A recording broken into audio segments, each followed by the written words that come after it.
Приветствую вас на своем канале, с вами Александр Гуриненко, и сегодня я хочу поговорить об одной из причин, по которой в передней подвеске ВАЗ классики может создаваться стук. Причин стука в подвеске Жигулей может быть много, но в моем случае стучать начал маятник, к которому крепится сошка, а в свою очередь, к которой крепятся рулевые тяги. Итак, так называемый маятник установлен с противоположной стороны от рулевой колонки, то есть с правой стороны у нас установлен маятник.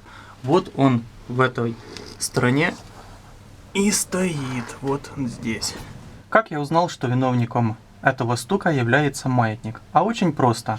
Вот взявшись вот в этом месте рукой и движениями вверх-вниз, такими рывками, я попытался вловить люфт или стук, откуда он издается. И услышал, что стук идет вот с этого места.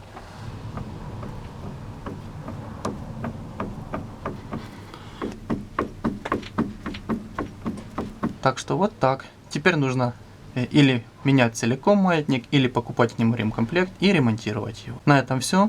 Спасибо за просмотр. Ставьте лайк, подписывайтесь на мой канал, добавляйте в избранные, делитесь с друзьями. И удачи вам на дорогах. Пока-пока.